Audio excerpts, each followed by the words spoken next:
আমি আল্লাহ কারো পক্ষে গেলে আমি আগুনকে ফুল বাগান বানিয়ে দেই, এয়ার কন্ডিশন বানিয়ে দিই, ইব্রাহিমের জন্য বানিয়েছি। তোমরাও নসিহা গ্রহণ করো, আমাকে বন্ধু বানাও, টেনশন করো না। আমি আল্লাহ তোমাদের পক্ষে থাকলে কোনো জালেম তোমাদেরকে ক্ষতি করতে পারবে না। গত 17 বছর কত জুলুম করছে, ইসলাম আল্লাহদের কোনো ক্ষতি হয়েছে? আমাদের কিচ্ছু হয়নি, বরং তারা দেশ থেকে পালিয়ে গেছে, আমরা দেশে ছিলাম। তারা আমাদের অনেক নেতাকে ধরে জেলে দিচ্ছে।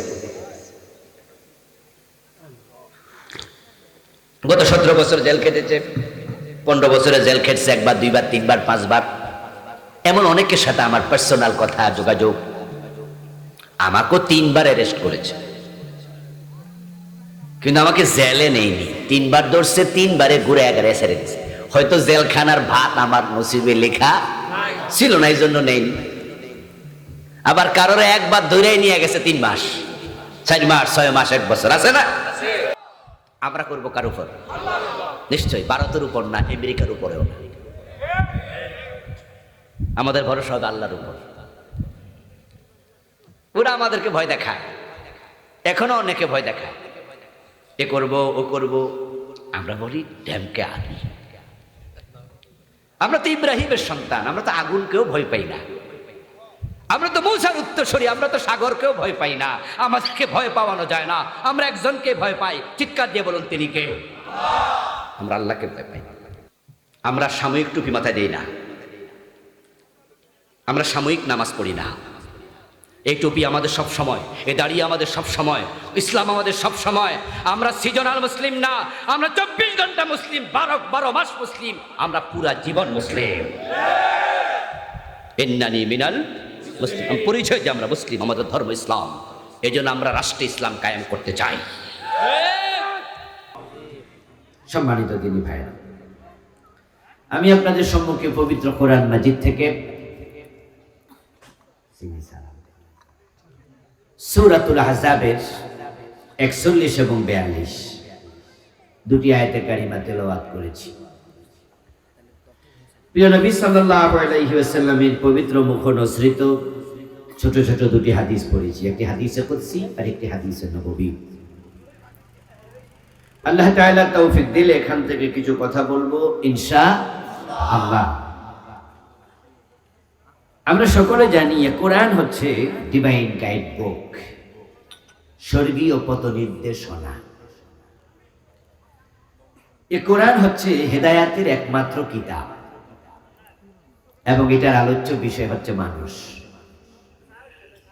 বিশেষত যারা মুমিন।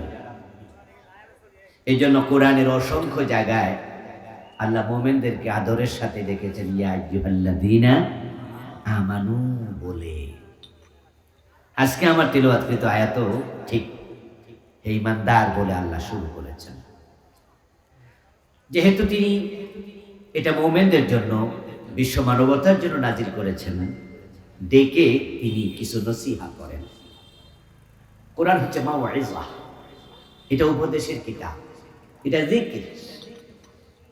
যাদের কলব আছে এটা তাদের জন্য উপদেশ বাণী, আর যাদের কলব নাই, মরে গেছে, অথবা কলব আছে তবে গরু ছাগলের কলবের মতো, লাহুম কুলুবুন লা ইয়াফকাহুনা বিহা উলাইকা কালানাম। আমরা যে মুরগি জবে করে খাই, মুরগির কি গিলা কলিজা আছে না? এই গিলাটারে কলব কয়, এটা কলিজার সাথে থাকে। এটা হচ্ছে মানুষের দেহের সবচেয়ে দামি অংশ। এটা এমন একটি মাংসের টুকরা, এটা যখন ভালো থাকে ওই মানুষটাই ভালো হয়, আর এটা যার নষ্ট হয় ওই মানুষটাই কি হয়ে যায়? নষ্ট হয়ে যায়। গত পরশুদিন আপনারা শুনেছেন যে ঢাকা মোহাম্মদপুর এলাকায় কাজের মহিলা গৃহের মালিক এবং তার মেয়ে দুজনকে একা হত্যা করছে, আজকে অ্যারেস্ট হয়েছে। শুনেছেন আপনারা? একটা মানুষ কোন পর্যায়ে নষ্ট হলে সে দুজনকে একসাথে ছুরি দিয়ে হত্যা করে? সিরিয়াল কিলার, মাত্র টাকা দিলে গুলি করে মেরে ফেলে, এমন কিছু অমানুষ এই সমাজে আছে না? ওদের কলব পচে গেছে, নষ্ট হয়ে গেছে। ওদের কাছে ওয়াজ করে কোনো লাভ হয় না। ইন্না ফি যালিকা লাযিকরা লিমান কানা লাহু কলব আও আলকাস সামআ ওয়া হুয়া শাহীদ। আল্লাহ তাআলা বলেন, ইন্না ফি যালিকাল কিতাব, এই কিতাবের মাঝে আছে লাযিকরা, উপদেশ, নসিহা, ওয়াজ, মাউইজা, লিমান কানা লাহু কলব, ওই ব্যক্তির জন্য যার কলবটা এখনো মরে নাই, পচে নাই, কলবটা ভালো। আমি আশাবাদী, আমরা যারা মাহফিলে চলে আসছি, কাউকে জোর করে ধরে আনা হয় নাই, আমরা স্বেচ্ছায় আসছি, এটাই প্রমাণ করে আমাদের কলব এখনো ভালো। আলহামদুলিল্লাহ, এটা সৌভাগ্য আমাদের যে আমরা কোরআনের সাথে লেগে আছি। কোরআন পড়ে আমরা মজা পাই, আনন্দ পাই, কোরআন শুনে আমরা আনন্দ পাই, কোরআন শোনাতে পারলে আমরা আনন্দ পাই, কোরআনের সমাজ গড়তে চাই, এই স্লোগান দিয়ে আমরা আনন্দ পাই, ঠিক কিনা? কোরআন পড়ুন, কোরআন বুঝুন, আল কোরআনের সমাজ পড়ুন। যে মানুষগুলোর অন্তর পৌঁছে গেছে তারা কোরআনের কাছে এতটা ঘনিষ্ঠ হয়ে আসতে পারে না। তো কোরআন যেহেতু নসিহাতের কিতাব, তো ডেফিনেটলি আল্লাহ এখানে আমাদেরকে কিছু নসিহা করবেন, তাই তিনি ঈমানদার বলে ডেকেছেন। এখন যাদের ঈমান আছে তারা এবার কান সজাগ করে শুনুন, রব্বে কারীম ডেকে আপনাকে আমাকে কি বলছেন। ইয়া আইয়ুহাল্লাযীনা আমানু যকুরুল্লাহা যিকরান কাসীরা, আল্লাহ বলছেন, ও ঈমানদারেরা, তোমরা আল্লাহকে বেশি বেশি স্মরণ করো। ওয়াসাব্বিহুহু বুকরাতাও ওয়া আসীলা, এবং সকাল সন্ধ্যায় তার তাসবিহ পড়ো, তার পবিত্রতা ঘোষণা করো। হে ঈমানদারেরা, তোমরা আল্লাহকে বেশি বেশি স্মরণ করো। একজন সত্তা, একজন মহান ব্যক্তিত্ব, যাকে আমরা সবচেয়ে আপন ভাববো, সবচেয়ে বেশি স্মরণ করব, সবচেয়ে কাছে টানবো, তার কাছে যাওয়ার জন্য চেষ্টা করব, তিনি হচ্ছেন আল্লাহ। তিনি আমাদের সবচেয়ে আপন। তার মতো নিঃস্বার্থ ভালোবাসার কেউ এমনটা ভাসে না। তার মতো নিঃস্বার্থ ভাবে কেউ দান করে না, কেউ দেয় না। তাকে যারা ভালোবাসে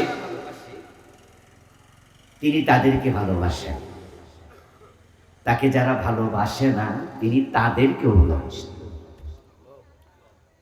যারা তার সাথে শত্রুতা করে তিনি তাদেরকেও ভালোবাসেন। যারা তার নামটা পর্যন্ত মুখে নেয় না, তার অস্তিত্ব স্বীকার করে না, তার ভালোবাসা তাদের কাছেও পৌঁছে। ওয়াসিআত রাহমাতি কুল্লা শাই, তিনি কোরআনে বলছেন যে আমার ভালোবাসা, আমার রহমত সকল মাখলুককে বেষ্টন করে আছে। এই জন্য তাসলিমা নাসরিন এখনো বেঁচে আছে তার ভালোবাসার কারণে। অথচ তাসলিমা নাসরিন পারলে প্রতিদিনই আল্লাহরে গাইলে দিত, মাঝে মাঝে সুযোগ পাইলেই কিন্তু বকাবকি শুরু করে ফেসবুকে। বরং আমরা যারা আল্লাহকে বিশ্বাস করি সে আমরা রগাইয়া মূর্খ বলে। যখন ফাহাদ আবরারকে বুয়েটে তার কতিপয় বন্ধু মিলে হত্যা করলো সাপের মতো পিটিয়ে, তখন ফাহাদ আবরারের পক্ষ নিয়ে আমরা কথা বলেছি, অনেক লোকেরা কথা বলেছে। তাসলিমা নাসরিন তখনও সে ফেসবুকে স্ট্যাটাস প্রসব করলো যে বুয়েটের মতো সর্বোচ্চ বিজ্ঞান চর্চার কেন্দ্র বুঝি ধর্মান্ধদের অধীনে চলে গেল। বুয়েটের মতো একটা জ্ঞান চর্চা সর্বোচ্চ বিদ্যাপীঠে, সেখানেও ধর্মান্ধ পোলাপান আছে, মানে তার পক্ষ নিয়েছে কেন, তাই ধর্মান্ধ বলে গালি দিয়েছে। ঢাকা বিশ্ববিদ্যালয়ে কিছুদিন আগে সিরাত সেমিনার হয়েছে, তাসলিমা নাসরিন প্রসব করছে পোস্ট তার ফেসবুক আইডিতে, আরে ঢাকা বিশ্ববিদ্যালয়টাও ধর্মান্ধদের কবলে চলে গেল। সে আল্লাহর বিরুদ্ধে প্রতিনিয়ত এমন ভাবে কথা বলছে, মনে হয় যেন আল্লাহকে পেলে সে খুন করত। এরপরও বলুন তো, তার অক্সিজেনকে আল্লাহ বন্ধ করে দিয়েছে? বাতাস কেড়ে নিয়েছে? তার খাবার আল্লাহ বন্ধ করে দিছে? এই জন্য বলেছি, আল্লাহ যাকে তারা স্মরণ করে তাদেরকে ভালোবাসেন, যারা স্মরণ করে না তাদেরকেও ভালোবাসেন। মহান আল্লাহ তাআলা আমাদেরকে বললেন, শোনো, আমাকে বেশি বেশি স্মরণ করো। উযকুরুল্লাহ যিকরান কাসীরা, আল্লাহর স্মরণ যেন তোমাদের কাছে বেশি হয়। আরবিতে একটি প্রবাদ আছে, মান হাব্বা শাইআন আকসারা যিকরাহ, যে যাকে ভালোবাসে তার নাম সে বেশি স্মরণ করে। যদি আপনি আল্লাহকে স্মরণ বেশি করেন, তখনই প্রমাণ হয় আপনি নিশ্চয় আল্লাহকে বেশি ভালোবাসেন। ওয়াল্লাযীনা আমানু আশাদ্দু হুব্বান লিল্লাহ, কোরআনের অন্য আয়াতে আল্লাহ তাআলা বলছেন, যারা মুমিন তারা সত্যি আল্লাহকে সবচেয়ে বেশি ভালোবাসে। ওয়াল্লাযীনা আমানু, যারা মুমিন, যারা ঈমান এনেছে, আশাদ্দু হুব্বা, তারা সবচেয়ে বেশি ভালোবাসে, লিল্লাহ, তাদের ভালোবাসা কার জন্য? এটা কোরআনের আয়াত যেহেতু, তাহলে এটাই মুমিনের চরিত্র। তো আমরা যারা আল্লাহকে সবচেয়ে বেশি ভালোবাসি না, তাহলে প্রমাণ হলো এখনো প্রকৃত মুমিন আমরা হই নাই। মুমিন আল্লাহকে সবচেয়ে বেশি ভালোবাসবে। আর মান হাব্বা শাইআন আকসারা যিকরা, ভালোবাসার প্রমাণ হলো তাকে বেশি স্মরণ করা। বাস্তবেই তো আমরা আমাদের মা বাবা, আত্মীয় স্বজন, আপনজন, অন্য যে কোনো মানুষের চেয়ে কিন্তু আমরা আমাদের মা বাবা, আমাদের স্ত্রী, সন্তানকে বেশি স্মরণ করি না? প্রতিদিনই একবার দুইবার ফোনে কথা হয়। মার কথা যদি আমাদের স্মরণ হয়, আমরা একটু কল করি। বাবার কথা মনে হলে বাবার সাথে আমরা কথা বলি। সন্তানের কথা মনে পড়ে। দিনে আপনি আপনার সন্তান, আপনার স্ত্রী, তাদেরকে কতবার স্মরণ করতেছেন মনে হচ্ছে বারবার। কিন্তু আপনার বন্ধু যে ক্লাস 5-এ একসাথে পড়ছিলেন, মেট্রিক একসাথে পাস করছেন, সেও আপনার পরিচিত, প্রতিদিন কি তাকে স্মরণ হয়? প্রতিদিন কি তাকে স্মরণ করেন? সে কিন্তু আপনার মাইন্ড থেকে সে অ্যাবসেন্স। কারণ তাকে আপনি বাবার মতো ভালোবাসেন না, তাকে মার মতো ভালোবাসেন না, তাকে সন্তানের মতো ভালোবাসেন না, তাই তাকে বেশি মনে করেন না। বেশি মনে করাই প্রমাণ করে আপনি তাকে বেশি ভালোবাসেন। তো আল্লাহ তাআলা বলছেন যে, ঈমানদারেরা তোমরা আমি আল্লাহকে বেশি বেশি স্মরণ করো। আর ঈমানদার যারা, তারা আল্লাহকে বেশি ভালোবাসে। তার ভালোবাসার প্রমাণ আল্লাহকে বেশি স্মরণ করা। এবার আসুন, আল্লাহকে বেশি স্মরণ করলে কি লাভ? লাভ হচ্ছে, আয়াতে আল্লাহ তাআলা অন্য আয়াতে বলেন, ফাযকুরুনি আযকুরকুম, যদি তুমি আমাকে স্মরণ করো তাহলে আমি আল্লাহ তোমাকে স্মরণ করব। সুবহানাল্লাহ পড়ো। তোমরা আমাকে স্মরণ করো, আমি আল্লাহ তোমাদের স্মরণ করব। আর রাসূল ব্যাখ্যা করছেন হাদিসে কুদসি, আল্লাহ তাআলা একটু ব্যাখ্যা করে বলেন, ইযা যাকারানি ফি নাফসিহি যাকারতুহু ফি নাফসি, বান্দা যখন আমাকে মনে মনে স্মরণ করে, আমি আল্লাহ তাকে মনে মনে স্মরণ করি। ওয়া ইযা যাকারানি ফি মালাইন যাকারতুহু ফি মালাইন খায়রিন মিনহুম, আর বান্দা যখন আমি আল্লাহকে কোনো মজলিসে স্মরণ করে, আমি তাদের চেয়ে সেরা মজলিস, ফেরেশতাদের মজলিসে তাদেরকে স্মরণ করি, তাকে স্মরণ করি। যারা ওয়াজ বোঝেন, আমার কথা বুঝতে পারছেন, তারা একটু জবাব দিয়েন। আমরা যখন আল্লাহকে স্মরণ করব, আমাদেরকে স্মরণ করবেন কে? আচ্ছা, আল্লাহ যদি আপনার মতো আমার মতো লোকের স্মরণ করে, তাহলে আপনার মর্তবা কোথায় যাবে আপনি ভাবতে পারেন? যে আল্লাহ আপনাকে স্মরণ করছে। সাহাবীদের মাঝে একজন সেরা কারি ছিলেন উবাই বিন কাব রাদিয়াল্লাহু তাআলা আনহু। একদিন নবীজি সাল্লাল্লাহু আলাইহি ওয়াসাল্লাম উবাই বিন কাবকে বলছে, উবাই, আল্লাহ তাআলা আমাকে বলেছে আমি যেন কোরআনের অমুক সূরাটা তোমাকে একটু তেলাওয়াত করে শোনাই।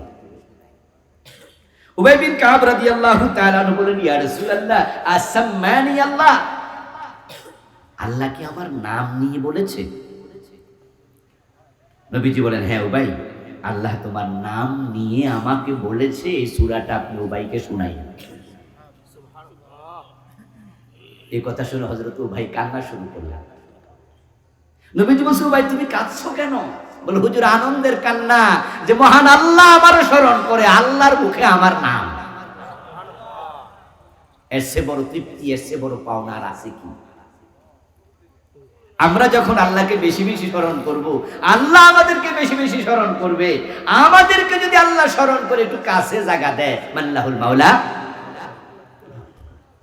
আর কি লাগে? আর কি লাগে? আল্লাহকে যদি আপনি কাছে পেয়ে যান, তামাম মাখলুকাত আপনার কাছে চলে আসবে, সব আপনার হয়ে যাবে, আর কোনো সমস্যাই নাই। আর যদি আল্লাহ আপনার বিরুদ্ধে চলে যায়, উপায় নাই। তাই আল্লাহকে যদি আমরা কাছে পেতে চাই, তাহলে আল্লাহকে স্মরণে রাখা দরকার। স্মরণের সিস্টেম কি, ক্রাইটেরিয়া কি, আমি একটু পরে বলছি। আমাদের দেশের মানুষ তো অনেকে ভুল বুঝে, আল্লাহকে স্মরণ করো, জিকির করো, শুনলে মনে করে শুধু সুবহানাল্লাহ, আলহামদুলিল্লাহ, লা ইলাহা ইল্লাল্লাহ, আল্লাহু আকবার, আস্তাগফিরুল্লাহ, এই বুঝি জিকির। হ্যাঁ, এগুলো জিকির, তবে এগুলোতে জিকির শেষ নয়। আপনি সুবহানাল্লাহ কইতে কইতে ওজনে কম দেবেন, বিসমিল্লাহ কইয়া মালে বেজাল মিশাবেন, আল্লাহু আকবার কইয়া কোপ দিয়া মানুষের সোজাই বাঁকা কইরা খেত বড় করবেন। এই মৌখিক জিকির তো আসলে আপনার বাস্তব জীবনে প্রভাব ফেলেনি। এই জন্য জিকির করার সিস্টেমটা কি, জিকির আসলে কি, আমাদের এগুলো ভালো করে আত্মস্থ করা দরকার। ক্রাইটেরিয়া ফলো করে জিকির করলে নিশ্চয়ই আল্লাহ আপনার সঙ্গী হয়ে থাকবেন। আল্লাহ নবী সাল্লাল্লাহু আলাইহি ওয়াসাল্লাম ক্বালা তাআলা, আনা ইনদা আবদি ইযা যাকারানি ওয়া তাহাররাকাত বি শাফাতাহু। সুবহানাল্লাহ পড়ে নবীজি বলেছেন, এটা হাদিসে পাচ্ছি। আল্লাহ বলে, বান্দা যখন আমাকে স্মরণ করে আমি তার সঙ্গে থাকি। আমার বান্দার আমি সঙ্গী হই, সঙ্গী, আমি তার সাথে থাকি। যখন সে আমার স্মরণে তার মুখ নড়াচড়া করে, নিশ্চয় জিকির মৌখিক হবে, কিন্তু শুধু মৌখিক জিকির, আমলি জিকিরের খেলাফ হলে, যার মুখে আর কর্মে, কাজে আর কথায় মিল নাই, তাকে কিন্তু কোরআনে মুনাফিক বলা হয়েছে। ইন্নাহুম ইয়াকুলুনা মা লা ইয়াফআলুন। আসুন আমরা সেদিকে যাওয়ার আগে জিকির নিয়ে আরো কিছু কথা বলি, কারণ আজকে আমরা গাফেল হয়ে গেছি। মোবাইল আইসা আমাদেরকে আরো গাফেল বানিয়ে দিয়েছে, আল্লাহর স্মরণ থেকে দূরে সরাইয়া দিছে। বিশেষ করে যুবকেরা, যুবতীরা, ইয়াং পোলাপান সারাদিন মোবাইলে ঢুকে থাকে, ফাললে মনে মোবাইলের ভিতরে ঢুকে যেত। অবস্থা বড় খারাপ, ঠিক নয় কি? দিনে 3 ঘন্টা, 4 ঘন্টা, 5 ঘন্টা, 7 ঘন্টা, অনেকে তো রাতে 2টা পর্যন্ত এই কাম করতে থাকে। আল্লাহ স্মরণ থেকে আমাদেরকে মোবাইল আরো দূরে সরিয়ে দিচ্ছে। যখন আপনি আল্লাহর জিকির করবেন, আল্লাহকে স্মরণ করবেন, আল্লাহ আপনাকে স্মরণ করবে। আর আপনার জন্য আল্লাহ যদি পক্ষে চলে আসে, সারে দুনিয়া হো মুখালিফ, কুছ নিহি নুকসান হে, কুছ গম নিহি, কুছ ডর নিহি, জব রহমতে রহমান হে। আল্লাহকে ডেকে ডেকে, আল্লাহর কথা মেনে মেনে, আল্লাহর কথা শুনে শুনে যদি আল্লাহকে আপনি পক্ষে নিয়ে আসেন, তামাম পৃথিবী আপনার বিরুদ্ধে চলে গেল, আপনার কিচ্ছু আসে যায় না। সারা দুনিয়া মুখালিফ হয়ে যা, তোমার কোনো ভয় নাই, কোনো চিন্তা নাই, যদি রহমানের রহমত তোমার সাথে। যেমন ইব্রাহিম আলাইহিস সালাম, উনার বাবা আজর সহ নমরুদের পুরা বাহিনী, পুরা জাতি উনার বিরুদ্ধে চলে গিয়েছিল। আপনারা জেনে থাকবেন, তাম পৃথিবী শাসন করেছে এমন মানুষ হলো 4 জন।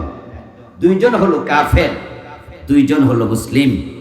কাফের 2 জন, তার মাঝে একজন নমরুদ আর একজনের নাম বখত-ই-নসর। মুসলিম 2 জন সুলাইমান এবং যুলকারনাইন আলাইহিস সালাম। যে নমরুদ তাম পৃথিবী শাসন করেছে, তার ক্ষমতা কত বেশি ভাবেন। ওই নমরুদ পুরা জাতিকে সাথে নিয়ে ইব্রাহিমকে আগুনে ফেলে দিয়েছে। এবং ইব্রাহিম আলাইহিস সালামকে যখন সে আগুনে ফেলে দেয়, যে চরকিতে বসিয়ে উনার রশি টেনে মাজাতে বেঁধে চরকি চরম ভাবে ঘোরা অবস্থায় রশি টেনে উনাকে ফেলে দিয়েছিল, ইব্রাহিম আলাইহিস সালাম নিচে তাকিয়ে দেখেন, চরকির নিচে তাকিয়ে দেখেন উনার বাবা আজর সেও রশি টানছে। উনার বাবা যখন রশি টানে উনি বুঝলেন যে আমার তো আর কেউ থাকলো না। তখন তিনি চরকির উপরে বসে আল্লাহর সাথে কথা বলা শুরু করলেন। ফাযকুরুনি আযকুরকুম, আল্লাহ তো বলছে তারে ডাকলে তিনিও তোমার ডাকে সাড়া দেও। উদউনি আস্তাজিব লাকুম, তুমি তাকে স্মরণ করো তিনি স্মরণ করবে, তুমি ডাকলে তিনি সাড়া দেবে। এজন্য তিনি চরকির উপরে বসে আল্লাহর সাথে কথা বলছেন। ইয়া রব ইন্নাকা ফিস সামাই ওয়াহিদ ওয়া আনা ফিল আরদি ওয়াহিদুন আবুদুক। ও আমার আল্লাহ, তুমি আকাশে একা, তামাম জাবারুত তামাম মালাকুত তুমি একা শাসন করছো। আর জমিনের দিকে তাকিয়ে দেখো তোমার গোলাম ইব্রাহিম বড় একা। অতটুকু বলার পরে তিনি যা বললেন সেটা হলো খুব মজার কথা। তাফসীর ইবনে কাসির প্রণেতা উনার এই বক্তব্য কোট করেছেন। ইব্রাহিম আবার বলতেছে হাসবি আল্লাহু নি'মাল ওয়াকিল। পড়ুন না পরেটা, নি'মাল মাওলা। তবে আল্লাহ তুমি একা আমিও একা, জমিনে আমার পক্ষে কেউ নাই, আমার বাবাও নাই, এতে আমি তটস্থ নই, আমি দুশ্চিন্তাগ্রস্ত নই। তুমি আল্লাহ আমার জন্য যথেষ্ট। হাসবি আল্লাহ, আমার আল্লাহ আমার জন্য যথেষ্ট। নি'মাল ওয়াকিল, তিনি সর্বোত্তম কর্ম সম্পাদনকারী। নি'মাল মাওলা, তিনি বড় চমৎকার বন্ধু, অভিভাবক। ও নি'মান নাসির, তিনি চমৎকার সাহায্যকারী।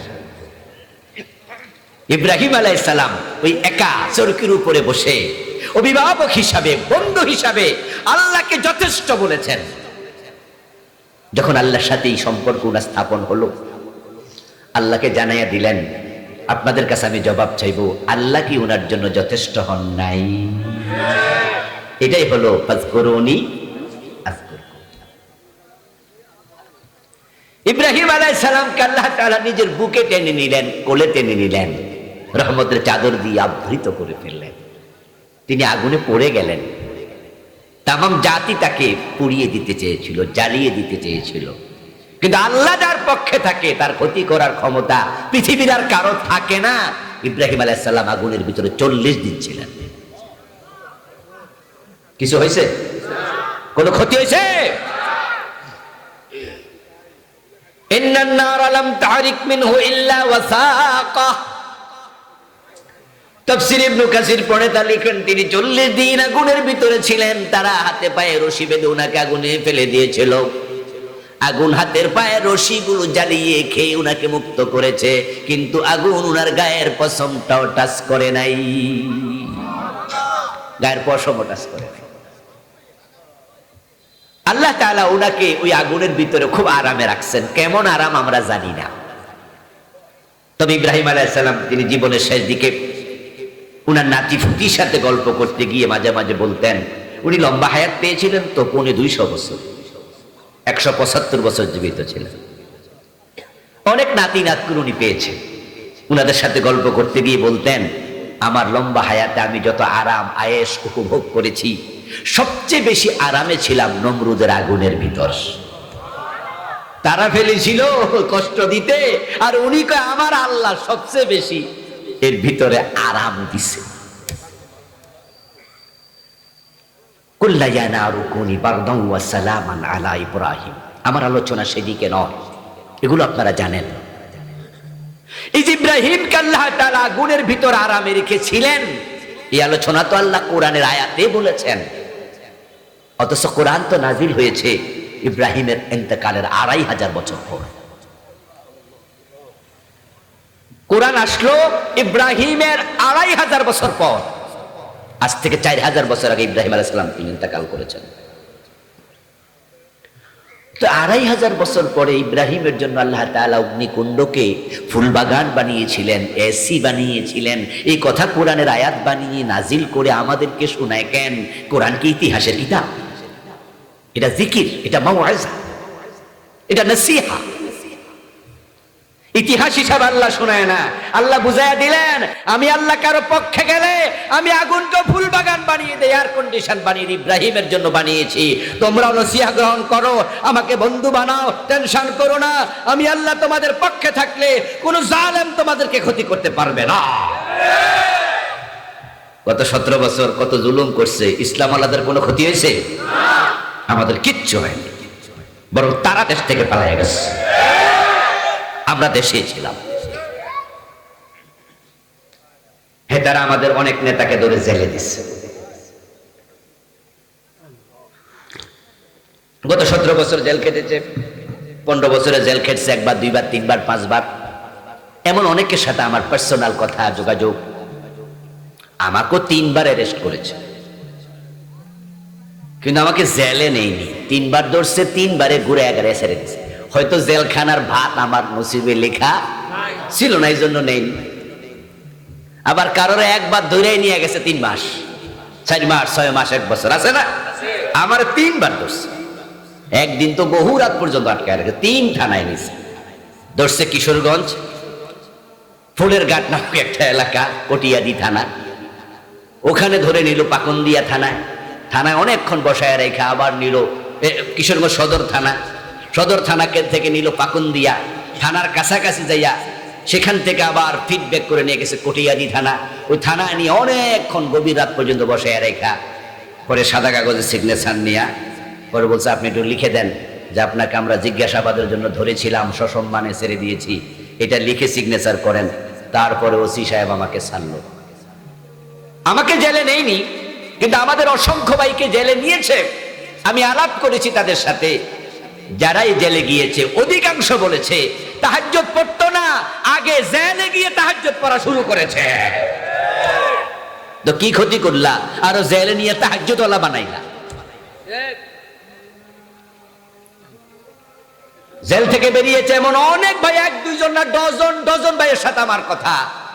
তারা দেখি এখন সোমবারে আর বৃহস্পতিবার রোজা রাখে। বয়স আমার চেয়ে কম, এমন কয়েকজন আছে। তা আমি বলি, ভাই মাশাআল্লাহ, এই তো ভালো হ্যাবিট, ভালো অভ্যাস। প্রতি বৃহস্পতিবার সোমবারে রাসূল রোজা রাখতেন, এই অভ্যাস আপনি করে ফেলছেন। বলে, ভাই এটা জেলে যাওয়ার পরে অভ্যাসটা হয়েছে। তাহলে তোমরা জেলে নিছো, লাভ কি? ইব্রাহিমকে আগুনে ফেলছো, কিছু করতে পারো নাই। আল্লাহর সাথে সম্পর্ক আরো বৃদ্ধি পেয়েছে। আমাদের ভাইদেরকে তারা জেলে দিয়েছে, কোনো ক্ষতি করতে পারে নাই। অনেককে আল্লাহর ওলি বানায় ছাড়ছে। নারে তাকবীর, নারে তাকবীর, ইসলামের দুশমনেরা হুঁশিয়ার, সাবধান। আল কোরআনের আলো ঘরে ঘরে জ্বালো, আল হাদিসের আলো ঘরে ঘরে জ্বালো। নারে তাকবীর। আমার প্রিয় ভাইয়েরা, আল্লাহকে পাশে যদি পেয়ে যান, জেলখানাও জান্নাতের বাগান হয়ে যায়, আগুনও জান্নাতের বাগান হয়ে যায়। আল্লাহকে কাছে পাওয়া দরকার, এটা সবসময় মাথায় রাখবো আমরা। মাওলানা হারুন ইজহার বেঁচে আছেন, কওমি বড় আলেম। ওনার একটি বক্তৃতা শুনলাম। আমাদের মুফতি কাজী ইব্রাহিম হাফেজাহুল্লাহ, নাম শুনেছেন? আমাদের নোয়াখালীর সন্তান নাকি? ইয়েস। তো কাজী ইব্রাহিম হাফেজাহুল্লাহ আর হারুন ইজহার হাফেজাহুল্লাহ দুইজন একই মঞ্চে বসা ওয়াজ করতেছে। কোথায় জানি, ভিডিওতে আমি দেখলাম। দুজনই আমার খুব প্রিয় মানুষ, দুজনকে কাছ থেকে ভালোবাসি, তারাও আমাকে ভালোবাসেন। আমি দেখছি হারুন ইজহার ভাই কাজী ইব্রাহিম হুজুরের প্রশংসা করতে গিয়ে বলতেছে যে জেলে যাওয়ার আগে লোকটাকে আমি চিনতাম না, শুধুমাত্র 2-1 বার বিভিন্ন মিডিয়ায় দেখছি, জাস্ট মিডিয়াতে দেখছি, কিন্তু আমার সাথে পরিচয় হয়নি, চিনতাম না। জেলে যাওয়ার পরে পাশাপাশি রুমে ছিলাম তো, তাই দীর্ঘদিন একসাথে দুইজন চলেছি, চিনেছি। কথা বলতে গিয়ে বললেন যে এমনও রাত গিয়েছে 5 পারা 4 পারা তাহাজ্জুদে একাজ ইব্রাহিম তেলাওয়াত করত। 4 পারা 5 পারা এক রাতে তেলাওয়াত করত নামাজে তাহাজ্জুদে দাঁড়ায়। জেলের বাহিরে আমরা ব্যস্ত থাকি, কাজ থাকে, কর্ম থাকে। এই যে আজকেও আমি সকালবেলায় বের হয়ে গেছি, গত রাতে 3:30 বাজে বাসায় আসছি, শুতে শুতে 4টা বাজলো, একটু ঘুমায় উঠে আবার ফজরের নামাজ জামাতের সাথে আলহামদুলিল্লাহ। সকালবেলায় ক্লাস, মাদ্রাসায় গেলাম, তারপরে পার্সোনাল কাজ ছিল, সাইনবোর্ডে এসে অনেক সময় দিয়ে তারপরে এখানে পর্যন্ত আসলাম। মাঝখানে গাড়ি নষ্ট, আবার কিছু হিসিং, আবার ফিরতে ফিরতে রাতে মাহফিল হলো সেনবাগ, ওই মাহফিল করে ফিরবো ঢাকায়। সকালবেলা কালকে 3টা মাহফিল, সকালবেলা আবার ক্লাস। তা আমি চাইলেও কি তাহাজ্জুদ পড়ে 4-5 পারা তাহাজ্জুদে পড়তে পারবো? কারণ আমি থাকবো তো গাড়ি। কিন্তু যদি আমি জেলখানায় থাকতাম, সারাদিন ফিরি না, জিকিরও করা যায়, নামাজও পড়া যায়, রোজাও রাখা যায়, আল্লাহকে আরো কাছে পাওয়া যায়, এটাও খেদমত, ওইটাও খেদমত। তবে জেলখানায় আল্লাহকে কাছে পাওয়ার সবচেয়ে বেশি সুযোগ থাকে। এই জন্য জালেমরা আমাদের কোনো ক্ষতি করতে পারে নাই। আমাদের ভাইদেরকে জেলখানায় নিয়ে এক একজনকে আল্লাহর ওলি হওয়ার সুযোগ দিয়েছে। আমাদের কিসের ক্ষতি? প্রফেসর গোলাম আজম রাহিমাহুল্লাহ নাম শুনেছেন? আপনাদের কারো কাছে ওনাকে ভালো নাও লাগতে পারে, না লাগুক, এটা আপনার ব্যাপার, কিন্তু আমি তাকে ভালোবাসি, খুব কাছ থেকে দেখেছি। আল্লাহর ওলি যদি বাংলাদেশে কয়জনকে আমি দেখে থাকি, আলহামদুলিল্লাহ। আমি সরমনাই পীর সাহেবের দরবারে গিয়েছি। আমি কিন্তু গোড়া মানুষ না, আমি একটু উদার প্রকৃতির লোক। আমি আলিয়া মাদ্রাসা পড়েছি, আমি দাওরা পাশ করেছি কওমি মাদ্রাসা থেকে, ওই অঙ্গনে পড়েছি। ইউনিভার্সিটি থেকে অনার্স মাস্টার্স পিএইচডি করেছি, ওই অঙ্গনে আমি গিয়েছি। সবাইকে আমি ভালোবাসতে শিখি। সরমনায় দরবারে গিয়েছি, সরসিনা দরবারে গিয়েছি, মকরা গিয়েছি, সরসিনা মাদ্রাসা দরবারে গিয়েছি, মকরা সরসিনা পীর সাহেবের কাছে ক্লাস 8 বছর গিয়ে আমি উনার সোহবত নিয়েছি। সব জায়গায় আমি বিচরণ করার চেষ্টা করি, কারণ ফুল আছে যেখানে, ভ্রমরের উচিত সেখানে যাওয়া। কোন ফুলে গেল এটা বেশি দেখা দরকার না। গোলাপ ফুলেও যাব, রজনীগন্ধায়ও যাব, সামিলিতেও যাব, বেলিতেও যাব, তাহলে মৌসাকটা তাড়াতাড়ি ভর্তি হবে, ঠিক কিনা? প্রিয় ভাইয়েরা আমার, বলছিলাম চারদিকে যাওয়ার পর আমি দেখেছি যে আলহামদুলিল্লাহ কওমি আলেমরাও মাজলুম হয়েছে, আলিয়ার আলেমরাও মাজলুম হয়েছে। গত 17 বছর কোরআন হাদিসের হক কথা যারা বলছে সবাই মাজলুম হয়েছে। সব জায়গাতে সমৃদ্ধি এসেছে, আল্লাহওয়ালা হয়েছে লোকেরা, আল্লাহকে কাছে পাওয়ার সুযোগ পেয়েছে। তো প্রফেসর গোলাম আজম, ওনাকে আমি ভালোবাসি। অনেকবার ওনার সাথে আমার পার্সোনাল দেখা হয়েছে, 1-2 বার না, ধরেন ডজনের বেশি।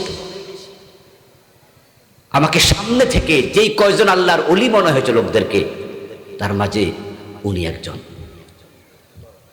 এত মুখলেস মানুষ, এত ভালো মানুষ, এত সুন্দর কথা বলে, এত তাকওয়াপূর্ণ কথা বলতো।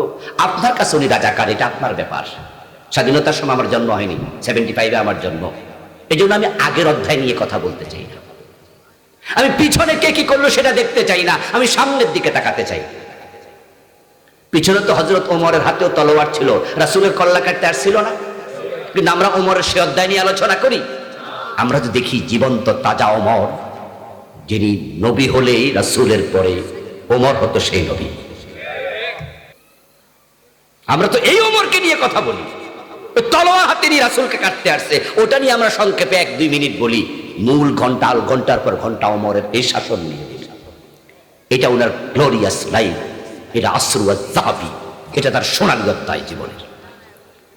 তো গোলাম আজম সাহেব তার বই একটি লিখেছেন, তিনি, যদি আমার সুযোগ থাকতো আমার দলের যত নেতা আছে সবাইরে কমপক্ষে 6 মাস করে জেল খাটাইতাম।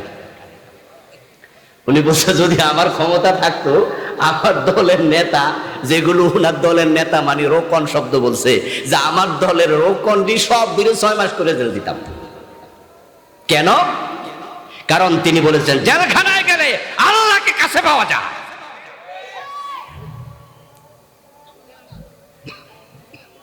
আমার দোস্ত, আর যাদেরকে তারা শহীদ করলো, আমাদের কিচ্ছু করতে তারা পারে নাই, ইসলামের কোনো ক্ষতি হয় নাই, বরং তারা পালিয়েছে।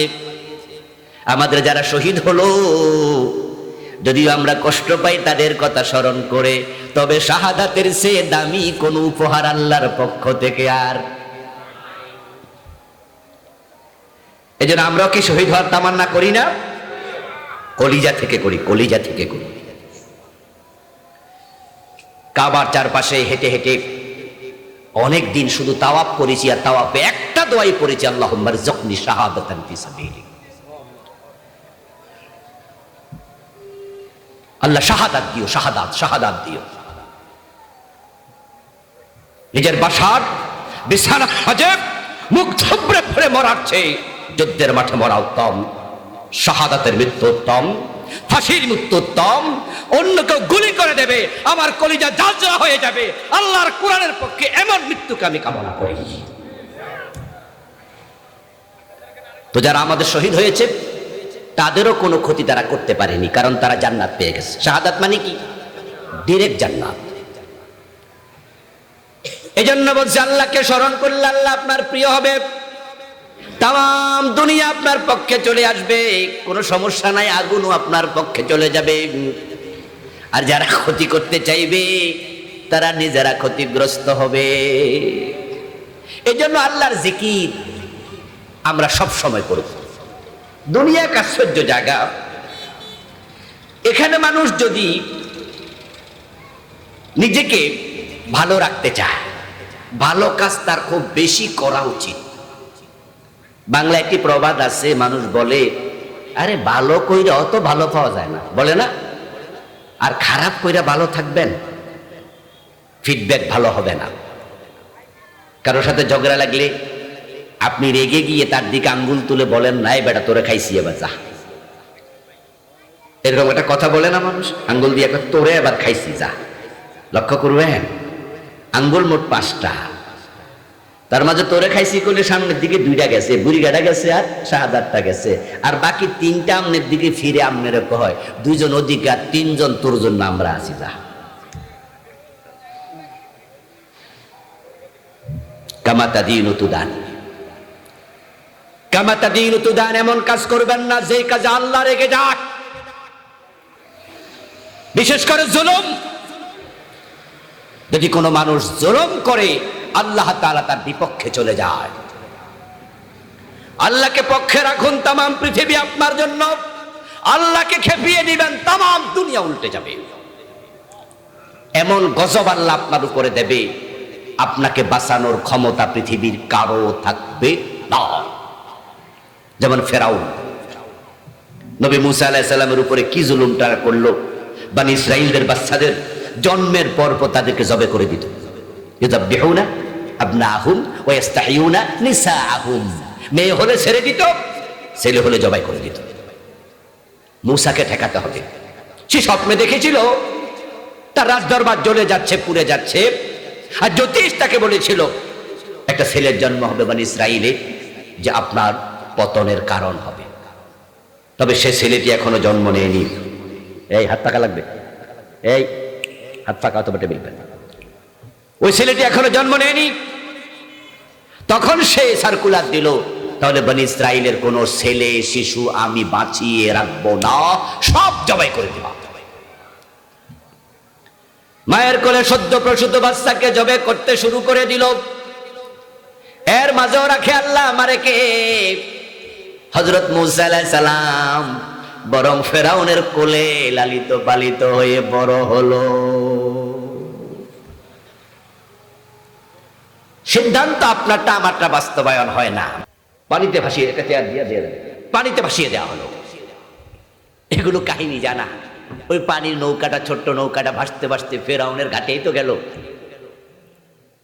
আর ফেরাউন তখন তার স্ত্রী আসিয়াকে নিয়ে ওই নদীর ঘাটে সে বিকালবেলা একটু প্রমোদ ভ্রমণ, একটু মজা করছিল, আনন্দ করছিল। এর মাঝেই ওই নৌকাটা বাচ্চাকে নিয়ে একবার তাদের ঘাটে গিয়ে তরি ভিড়ল। আসিয়া তাকে কোলে নিল। আল্লাহ তাআলা কোরআনে বলছে, সূরা কাসাস পড়বেন, লম্বা আলোচনা আছে, অন্য অন্য সূরাতে আছে, যে আমি মুসার চেহারার ভিতরে তাদের দুইজনের জন্য মায়া ঢুকাইয়া দিলাম। মুসা আলাইহিস সালামকে কোলে নিল, তারাই মানুষ করলো। মুসার মা তাকে দুধ খাওয়াইলো, ওই বাড়িতে থাকলো। ফেরাউন তারে বেতন দিত। সব মিলে মুসা আলাইহিস সালামকে আল্লাহ ফেরাউনের বাড়িতে তৈরি করলেন, লালন করলেন, পালন করলেন, বড় করলেন। কিন্তু শেষ দিকে এসে ফেরাউন বুঝে ফেলছে, যার ভয়ে আমি এত বাচ্চা মারছি, এটাই তো ওই বেডা হতে পারে। কিছুটা টের পাইয়া গেছে। মুসা আলাইহিস সালামের সাথে শত্রুতা শুরু। এক পর্যায়ে গিয়ে মুসা আলাইহিস সালাম দেশ ত্যাগ করলেন। 10 বছরের চেয়ে কম বেশি সময় দূরে থাকলেন। ওই মাদায়ান থেকে তিনি আবার ফিরে আসলেন, নবুয়ত পেলেন, ঘটনা সব জানা। তারপরে মুসা আলাইহিস সালামের সাথে ফেরাউনের শত্রুতা বাড়তে বাড়তে এমন পর্যায়ে গেল, এক পর্যায়ে নবী মুসা দেশ ত্যাগ করতে বাধ্য হলেন, হিজরত করলেন বনি ইসরাইলের লোকদেরকে সাথে নিয়া।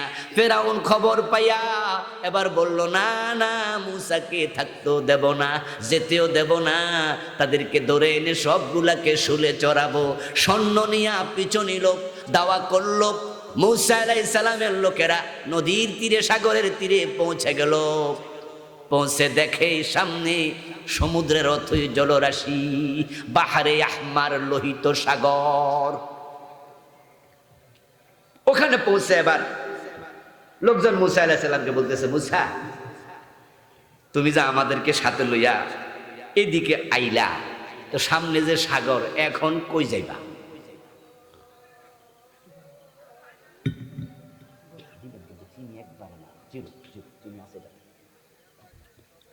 মুসা, এখন যাবো কই?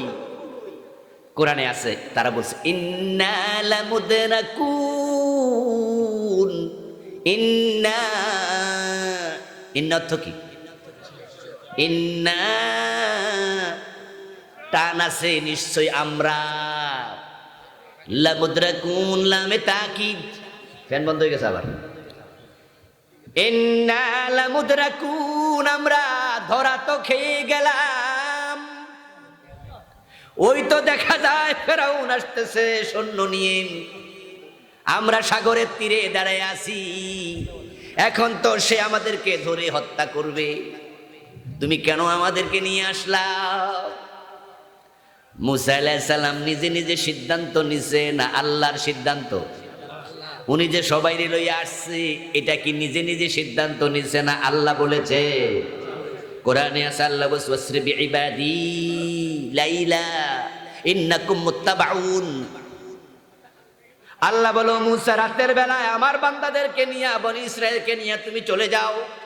তবে জেনে রাখো, তোমাকে তারা যেতে দিতে চাইবে না, তারা তোমার পিছু নেবে, তোমাকে ধরে আনতে চাইবে। আল্লাহ আগে মুসাকে এটাও জানাইয়া রাখছে। সুবহানাল্লাহ পড়েন।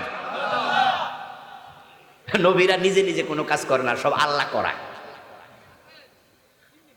মায়ান্তিকু আনিল হাওয়া ইন হুয়া ইল্লা ওয়াহিয়ুন ইউহা। নবীরা বানায়া কোনো কথা বলে না, যা বলে সব আল্লাহর ওহী। তো মুসা তো জানে যে আমি তো একা একা সিদ্ধান্ত নিয়ে হিজরত করছি না, আমাকে তো আল্লাহই বলছে রাতের বেলা চলে যাও আমার বান্দাদেরকে নিয়ে। কিন্তু এখন তো আমিও দেখতে পাচ্ছি সামনে সাগর। সাগর তো বাংলাদেশে নাই, বাংলাদেশে যেটা আছে এটা উপসাগর, বঙ্গোপসাগর। সাগর আপনারা অনেকে দেখেন, যারা বাংলাদেশের বাহিরে যান নাই তারা সাগর এখনো দেখেন নাই। দেখেছেন কক্সবাজার গেলে এটা উপসাগর। আর আল্লাহ তাআলা আমাকে আটলান্টিক দেখার সুযোগ দিয়েছে, ভারত মহাসাগর দেখার সুযোগ দিয়েছে, প্রশান্ত মহাসাগর দেখার সুযোগ দিয়েছে, এবং এই 3 মহাসাগরে আমি গোসলও করছি। আর আরব সাগর তো এটা সহজ, এটা যারা জেদ্দায় গেছে হেরাই দেখে, আমিও দেখেছি, আপনারাও দেখেছেন। সাগর বিশাল, মহাসাগর এত বড়, তো সাগর কত বড়? বঙ্গোপসাগর যদি এত বড় হয়, উপসাগর যদি এত বড় হয়, তো মুসাও তো দেখতেছে সামনে সাগর। পিছনে ফিরে তাকায় দেখে ফেরাউনের সৈন্যরা আসতেছে। ওই যে ঘোড়ার পায়ের ধুলি উপরে ক্ষিপ্ত হচ্ছে, হাজার হাজার লোক একসাথে আসতে যা মনে হয়। কিন্তু মুসা জানে যে আমাকে আমার যে আল্লাহ বলছে হিজরত করো, ওই আল্লাহ নিশ্চয় আমার সাথে। আর আল্লাহ যার সাথে থাকে তার কোনো ভয় নাই, টেনশন নাই। ওরা বললো ইন্না লামুদরাকুন, ধরা খেয়ে গেলাম। মুসা আলাইহিস সালাম কি জবাব দিলেন সেটাও কোরআনে আল্লাহ বলে, মুসা বলে কাল্লা ইন্না মাইয়া রব্বি সায়াহদিন, অসম্ভব, আমার সাথে আমার আল্লাহ আছে, নিশ্চয় তিনি একটা পথ দেখাইয়া দিবেন। ভরসা কার উপর? চিৎকার দিয়ে বলেন ভরসা কার উপর? ইব্রাহিম ভরসা করছে কার উপর? মুসা বলতেছে ইন্না মাইয়া রব্বি, আমার রব আমার সাথে আছে। হিজরতের রাতে ওই গারে সাউরে আবু বকর সিদ্দিক রাদিয়াল্লাহু তাআলা আনহু প্রিয় নবীজিকে বলেছিলেন, রাসূল আমরা যে পলাইছি কাফেররা কিন্তু চলে আসছে, এই তো তাদের পা দেখা যায়, গুহার ভিতর থেকে উপরে তাকায় দেখে পা দেখা যায়, ওরা পাহাড়ের চূড়ায় দাঁড়াইয়া খুঁজতেছে কোন দিকে গেছে। এবং আবু বকর সিদ্দিক রাদিয়াল্লাহু তাআলা আনহু বলেছিলেন, ইয়া রাসূলুল্লাহ যদি তারা পায়ের দিকে তাকায় হয়তো আমাদেরকে দেখে ফেলবে।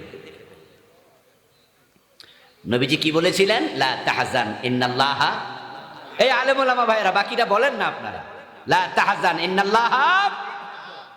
আবু বকর দুশ্চিন্তা করো না, আমাদের সাথে কে আছে? এবার সবাই বলেন আমাদের সাথে কে আছে? নবীজি ভরসা করছেন কার উপর? ইব্রাহিম আলাইহিস সালাম করেছেন কার উপর? আজকে মুসা করতেছে কার উপর? আমরা করব কার উপর?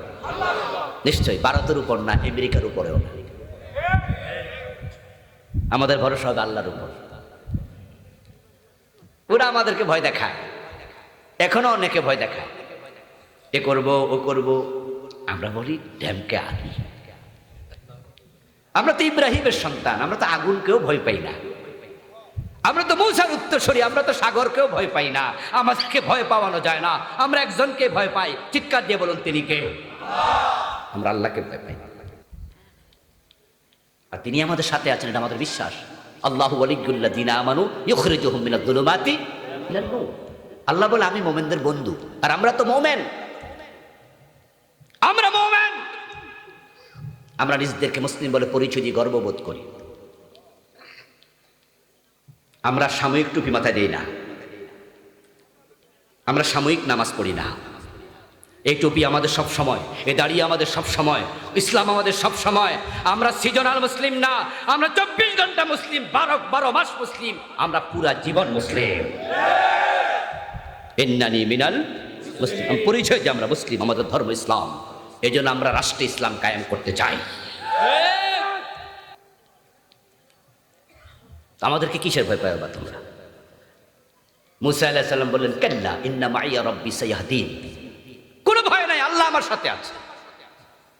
আল্লাহ যখন দেখলো মুসা আলাইহিস সালাম আল্লাহর উপর এমন ভরসা করলো, ওমান ইয়াতাওয়াক্কাল আলাল্লাহি ফাহুয়া হাসবু, আল্লাহ বলে মুসা হাতের লাঠি কাজে লাগাও।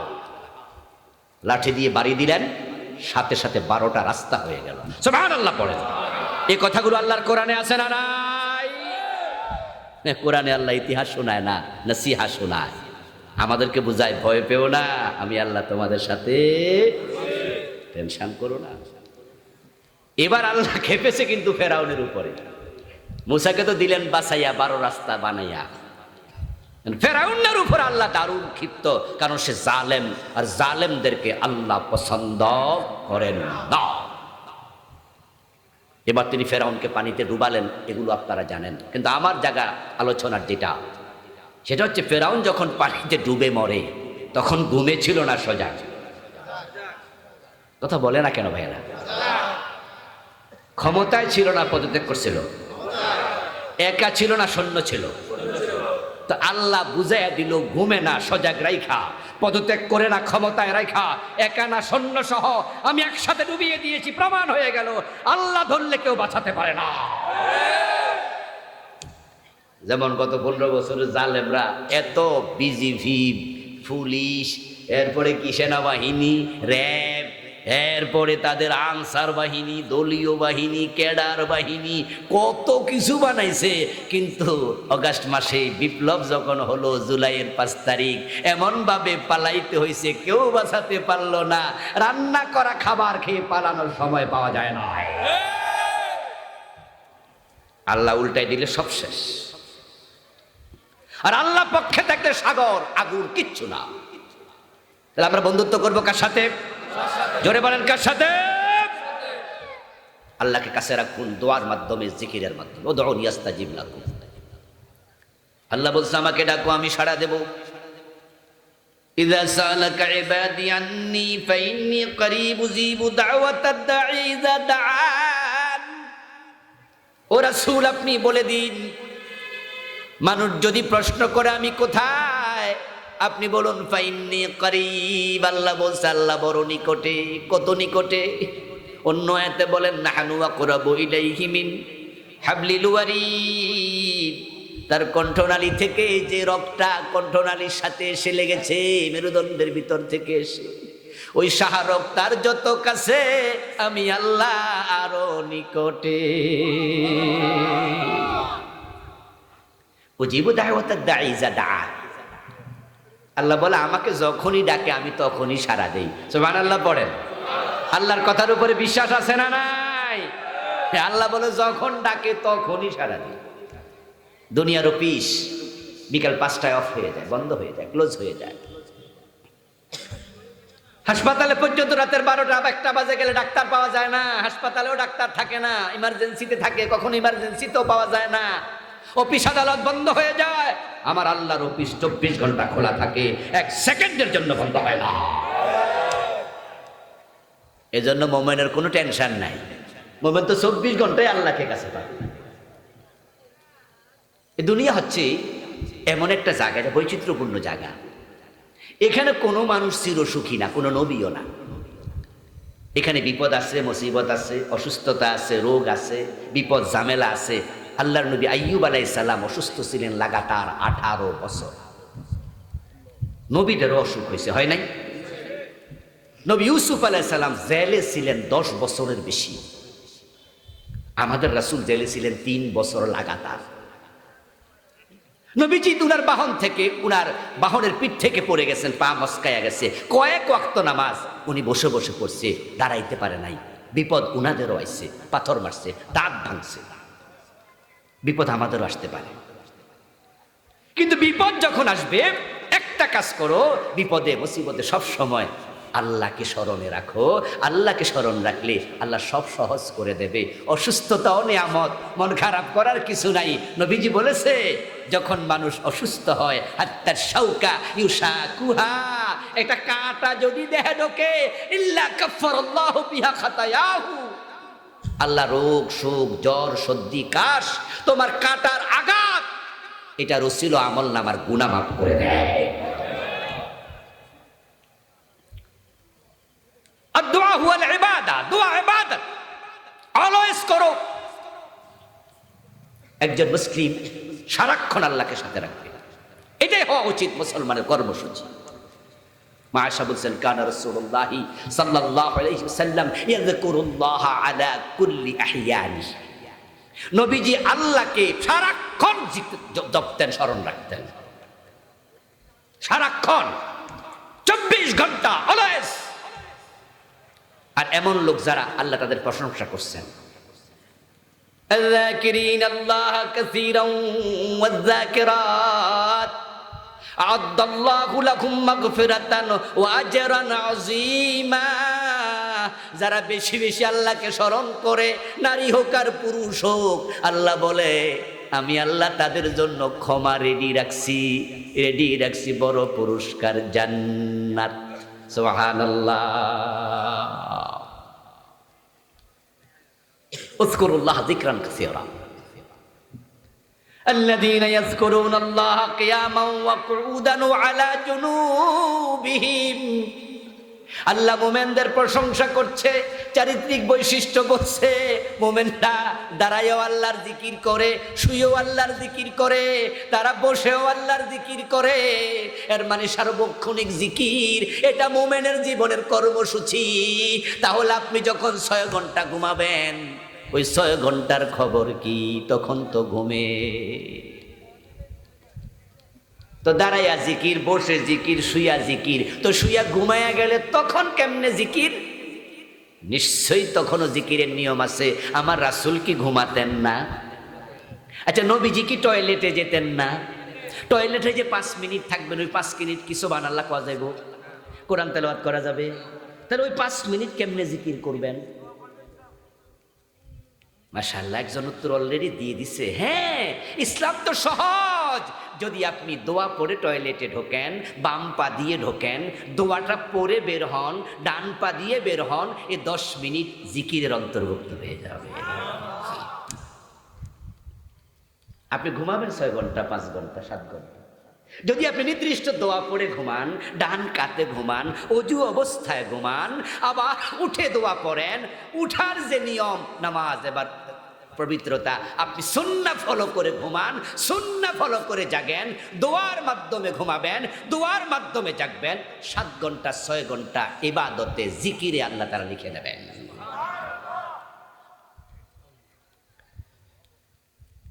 এজন্য মুমিনের জীবনের একটা কাজ নাই যেটা আল্লাহর নাম ছাড়া শুরু হবে। প্রতিটা কাজে আল্লাহর নাম হবে। তাই তো জিকির হয়ে গেল।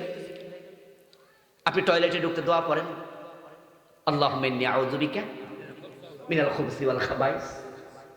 টয়লেট থেকে বের হয়ে পড়ুন আলহামদুলিল্লাহিল্লাযী আযহাবা আন্নিল আযা ওয়া আফানি। খাওয়ার সময় আপনি বলুন বিসমিল্লাহি আলা বারাকাতিল্লাহ। খেয়ে আলহামদুলিল্লাহিল্লাযী আত'আমানি ও সাকানি। আরো দোয়া আছে, আরো দোয়া আছে। দোয়া নিয়ে আমি এই বইটা লিখেছি। এটা গত নভেম্বরের 30 তারিখে আসছে, মানে 1 সপ্তাহ 10-15 দিন আগে। 400 দোয়া লিখেছি। 400-র মতো দোয়া জিকির, শুধু কোরআন হাদিস থেকে। কিছু কিছু দোয়া পড়ে এত ভালো লাগে যে আমার রাসূল কি চমৎকার দোয়া শিখিয়েছেন। দোস্ত, আজকে যে আমরা ঘর থেকে বের হয়েছি, ঘর থেকে বের হওয়ার দোয়া নাই, ঘরে ঢুকার দোয়া নাই। কিন্তু দুঃখের কথা কি জানেন? মুসলমানের অসংখ্য সন্তান আছে, তারা কালেমাটাও জানে না, দোয়া জিকির দূরের কথা। কয়দিন আগে ভিডিও দেখলাম, এক সাংবাদিক সাক্ষাৎকার নিচ্ছে, মুরব্বী একজনে জিজ্ঞাসা করতেছে, এ মুরব্বী, আমাদের নবীর নাম কি? আমাদের নবীর নাম জানেন? কয় জানি। কি নাম? কয় নবী সাহেব। আমি আশ্চর্য হলাম। নবীর নাম জানেন, মোহাম্মদ কইতে বলে তাও ভালো লাগতো, কারণ মোহাম্মদ কয়ে সাহেব কইছে অসুবিধা নেই। আমি যে ভিডিওটা শুনছি, মুরব্বী বলতেছে, হ্যাঁ নবীর নাম জানি। কি নাম? কয় নবী সাহেব। আমি এমন মুসলমান পেয়েছি একামত জান, নামাজের একামত জানেন। এই গত সপ্তাহ আগে সপ্তাহ পেয়েছি। উত্তরবঙ্গে গিয়েছিলাম, 3 দিনের সফর একসাথে ছিল, যার কারণে ড্রাইভার নেইনি, গাড়ি নেইনি। বিমানে গেলাম সৈয়দপুর, ওখান থেকে একটা গাড়ি নিলাম 3 দিন। ড্রাইভারকে সাথে নিয়ে নামাজে দাঁড়িয়ে বললাম, একামত দাও। বুঝলে একামত জানি না। বয়স হবে 25, একামত জানে না, কালেমা জানে না, এমন লোক আছে। ওয়ান্ডারফুল মুসলমান। দোয়া খাওয়ার সময় তুমি দোয়া জানো না, খাওয়ার পরও দোয়া পড়ো না, ঘুমানোর সময় দোয়া পড়ো না, ঘুম থেকে ওঠেও পড়ো না, তো গরুও ঘুমায়, ছাগলও ঘুমায়, গরুও খায়, ছাগলও খায়, তারা কেউ আলহামদুলিল্লাহ বিসমিল্লাহ বলে খায়ও না, তুমিও করো না। গরু আর ছাগলের মাঝে তোমার কোনো পার্থক্য কোথায়? এই জন্য নবীজির দোয়াগুলো শিখতে হবে, দোয়াগুলো পড়তে হবে। আপনার একটা দোয়াই আপনার পুরাটা সময়কে ইবাদতের অধীনে নিয়ে আসবে। সুবহানাল্লাহ পড়েন। এই যে আল্লাহুম্মা বিসমিকা আমুতু, পবিত্র অবস্থায় ডান কাতে ঘুমিয়ে যান, দোয়া পড়েন। এই 6 ঘন্টা জিকির ইবাদত। 6টা ঘন্টা টানা, 6 ঘন্টা ঘুমাইছেন, 6 ঘন্টা ইবাদত। আরে বুদ্ধি থাকলে তো হয়। শক্তিশালী মুসলিম দুর্বল মুসলিমের চেয়ে আল্লাহর কাছে প্রিয়। বুদ্ধিমান মুসলিম ব্যাককল মুসলিমের চেয়ে আল্লাহর কাছে প্রিয়। বুদ্ধি করে কাজ করতে হয়। কিন্তু দোয়া আমরা কখন পড়লাম? অনেকেই তো জানি না। অনেক দোয়া, এই যে বাচ্চা জন্ম দিচ্ছেন, অভিযোগ হুজুরের কাছে, হুজুর বাচ্চা কথা শোনে না, হুজুর উল্টা পাল্টা চলে। আরে ভাই, বাচ্চা বাবার গায়ে হাত তোলে, ছেলে মাকে মারে, এমন কিছু জালেম আছে না? নিজের মায়ের গায়ে হাত তোলে। হ্যাঁ, দোষটা আপনি সন্তানকে দিচ্ছেন। কিন্তু আমি যদি একটু পিছনে যাই, আমি একটু পিছনে গিয়ে যদি বলি যে আপনি যখন বাচ্চারা জন্ম দিচ্ছেন, যেদিন বিয়ে করছিলেন, বউয়ের বিছনায় গেছেন, তখন কি আল্লাহুম্মা জান্নিবনা শায়তান ও জান্নিবিশ শায়তানা মিম্মা রাযাকতানা, এই দোয়া পড়ে কি বউয়ের কাছে গেছিলেন? অনেক স্বামী বলবে, হুজুর এই দোয়া তো জানি না। তো তোমার বাচ্চা ভালো হবে কেমনে? ইন্নাহু লাকুম আদুব্বুম মুবিন, শয়তান তো দুশমন। একদিন নবীজি সাহাবীদেরকে জিজ্ঞাসা করছে, আমার সাহাবারা, হ্যাঁ, তোমরা কি জানো মানব শিশু পৃথিবীতে এসে কাঁদে কেন? আচ্ছা, আমরা যে গরুর বাচ্চা, আমাদের বাড়িতে গাই গরু বাচ্চা দেয় না, যখন আমরা টাইম না বাহির করি মহিলা গাই গরুর পেট থেকে, তখন কি বের হইয়া হাম্বা হাম্বাকে চিৎকার দেয় না? কিন্তু মানুষের বাচ্চা চিৎকার দেখেন, কারণ মানুষের বাচ্চা দেখবেন মায়ের পেট থেকে এলাকা একবার তুলে রাখে বুঝাইতেছে আমি আইছি। কেন এত চিৎকার? নবীজি জিজ্ঞাসা করছে, তোমরা কি জানো? সাহাবারা বলি, ইয়া রাসূলুল্লাহ, চিৎকার দেয় এটা তো দেখি, কিন্তু চিৎকারটা কেন যে দেয় এটা তো জানি না। আমার রাসূল বলেন, মিন নাজগাতি শায়তান, শয়তান তারে খোসা মারে। কে খোসা মারে? রাসূল বলেন যে প্রত্যেকটা বনি আদমের সাথে আল্লাহ একটা শয়তান দিছে। আমি নবী মুহাম্মদ, আমার সাথে একটা শয়তান আছে। তো ফাইন্নাহু আসলামা বি, আমার শয়তান যেটা সাথে আছে এটা আমার কাছে মুসলমান হয়ে গেছে। হে আমার কথা শুনে, আমার উল্টা শুনাইতে চায় না। কিন্তু প্রত্যেক মানুষের সাথে একটা আছে, যে শয়তানটা তোমার জন্য আল্লাহ দিয়েছে বানাইয়া, দুনিয়া আসার সাথে সাথে সে তোমাকে জোরে একটা গুতা মেরে বলে, তুই আসছাদ দুশ্মন, আমিও আছি। ওই ছোট্ট মানুষটা শয়তানের গুতায় ব্যথা পেয়ে চিৎকার দিতে শুরু করে। এই চিৎকারের মাঝেও কল্যাণ আছে। আল্লাহু আকবার কবীরা, আল্লাহু আকবার কবীরা। এই চিৎকারের মাধ্যমে তার দেহের অনেকগুলা কোষ নাকি উন্মোচিত হয়। যদি মায়ের পেট থেকে এসে কোনো বাচ্চা চিৎকার না দেয়, ডাক্তাররা টেনশনে পড়ে যায়, যেটা প্রতিবন্ধী হবে,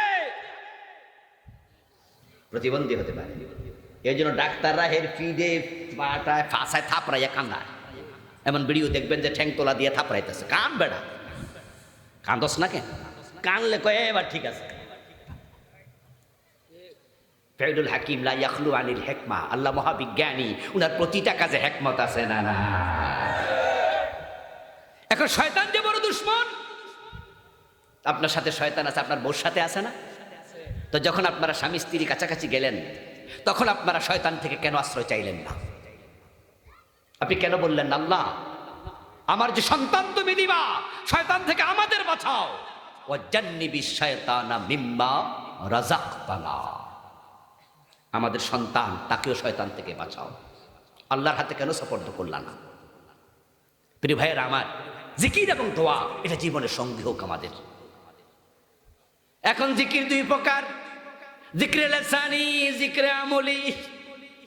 বলে ফেলেছি কিছুক্ষণ আগে, আপনি যদি দোয়া পড়ে ঘুমান, এ মুখের দোয়াটাই আপনার পরবর্তী আমলের জিকির হয়ে যায়। আপনি ব্যবসা করতে গেলেন, দোকানের মাঝে বসলেন, বিসমিল্লাহ বলে ব্যবসা প্রতিষ্ঠানে ব্যবসা শুরু করেন। ওজনে কম দিয়েন না, মালে ভেজাল দিয়েন না, মানুষকে ঠকায়েন না, সততার সাথে জিকির করেন, সততার সাথে ব্যবসা করেন। আপনার ব্যবসায় 10 ঘন্টা 8 ঘন্টা ইবাদতের অংশ হয়ে যাবে।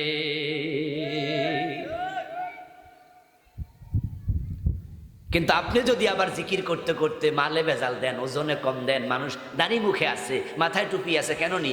কেন কেন কয় নামাজও পড়ে না, মুখে দাড়ি। আরে দাড়ি রাখছে কেন? মানুষে বিশ্বাস করুন।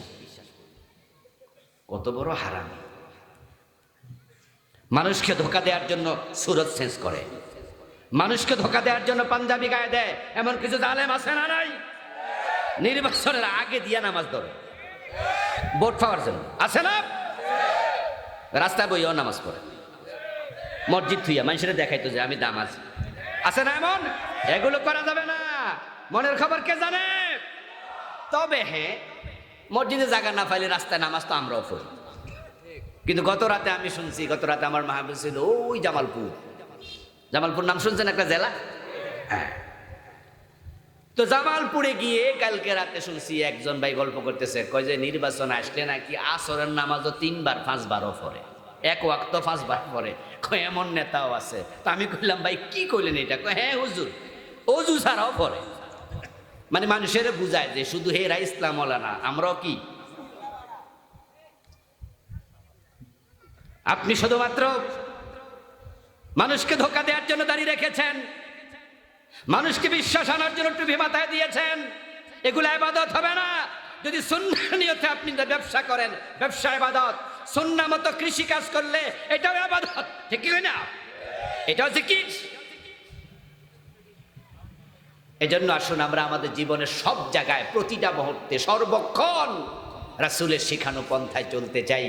জিকির যে শব্দগুলো বেশি প্রিয় আল্লাহর কাছে, সুবহানাল্লাহি ওয়া বিহামদিহি সুবহানাল্লাহিল আযীম, এবং জিকিরের যে শব্দ রাসূল শিখিয়েছেন ওই আলফাজগুলো আমি এনেছি আমার এই বইতে। ড্রাইভার সাহেবের কাছে আছে, রাস্তায় গাড়ি আছে, নেবেন। কিন্তু আমরা তো বেদাত ঢুকাইয়া দিছি, জিকির করতেছে শুনছেন না? লাভ দিয়া জিকির করে, ফাল দিয়া জিকির করে, গাছের আগা উঠটাও জিকির করে। জিকির করতে করতে হুজুরের কান্দের উপরে ওঠে, হুজুরের বক্তারে সাপ মারতাছে, এসকো নাকি এসে গেছে। আর মাঝে মাঝে কিছু জিকির দেখলে তো লজ্জাই লাগে। সেখানে দেখতেছি কোদাইল্লা জিকির, করাইত্তা জিকির, কারেন জিকির, হাঁটুয়ালা জিকির, সুইয়া জিকির, কাইতুইয়া জিকির। আহারে আল্লাহ, আস্তাগফিরুল্লাহ আল-আযীম। ইসলামকে তারা তামাশার পত্র বানিয়ে দিয়েছে। বেঈমানরা, নাস্তিকরা, তাসলিমা নাসরিনের মতরা এগুলো দেখে ইসলামকে নিয়ে তারা কি করে? ট্রল করে, ঠাট্টা করে। আমার রাসূল জিকির করেছেন, সাহাবারা করেছে। কিভাবে করেছেন এটা কি হাদিসে নাই? ইযা যুকিরাল্লাহু ওয়াজিলাত কুলুবুহুম, আল্লাহ শিখায় জিকির করলে আল্লাহর স্মরণে আল্লাহর বান্দার হৃদয় বিগলিত হবে। কাঁপবে তোমার কলিজা, তোমার কলব আল্লাহর ভয়ে। তোমার দেহ কাঁপে কেন? জিকির করার সময় ঢোল বাজা, তবলা বাজা, এমন কিছু জালেম আছে না নাই? সে আল্লাহর জিকিরকে হাও হেও করছে, আল্লাহকে অপমান করছে। পুরুষ মহিলা একসাথে ঢোল বাজাচ্ছে, আল্লাহ ইলাহা ইল্লাল্লাহ বলে জিকির করছে। এজন্য আসুন আমরা সীমা লঙ্ঘন করব না, আমরা শরীয়তের বাহিরে যাব না, আমরা আল্লাহর নবীর সুন্নাহকে জীবনে আঁকড়িয়ে ধরব। আল্লাহ জীবনের সব জায়গায় তোমাকে স্মরণ রাখার তৌফিক দাও। যারা আমরা জিকিরে রত থাকবো, সময় আছে, বসে আছেন, আস্তাগফিরুল্লাহ পড়ুন, সুবহানাল্লাহ পড়ুন, আলহামদুলিল্লাহ পড়ুন। নবীজি বলছে তুবা লিমান ওয়াজাদা ফি সাহিফাতিহি ইস্তিগফারান কাসীরা। যার আমলনামার মাঝে আস্তাগফিরুল্লাহ বেশি পাওয়া যায়, আমি নবী তার জন্য সুসংবাদ দিয়ে গেলাম। আস্তাগফিরুল্লাহ আস্তাগফিরুল্লাহ পড়তে থাকেন, দুরূদ শরীফ পড়তে থাকেন। বসে আছেন, কাজ নাই, এই ঠোঁটটাকে জিকিরে ভিজায় রাখেন। নবীজি বলেছেন যার ঠোঁট আল্লাহর জিকিরে সিক্ত থাকে, মৃত্যুর পর হাসতে হাসতে সে জান্নাতে ঢুকবে। এই জন্য আমরা সময় কাজে লাগাবো, সময় হেলায় ফেলা নষ্ট করব না, আল্লাহ স্মরণে থাকবো। এবং আমরা যে কোরআন আমাদের নসিহা, এই কোরআন ব্যক্তি জীবনে মানব, পারিবারিক জীবনে মানব, রাষ্ট্রীয় জীবনে মানব, আন্তর্জাতিক জীবনে মানব। আমরা থাকবো যেখানে ইসলাম থাকবে সেখানে। রাজি আছেন তো ইনশাআল্লাহ? এই জন্য কোরআনের জন্য এবার মাথা তুলে দাঁড়াতে হবে, কোরআনটাকে রাষ্ট্রের মূল জায়গায় পৌঁছাতে হবে। আমরা আশা করছি আগামীর বাংলাদেশ কোরআনের বাংলাদেশ হবে।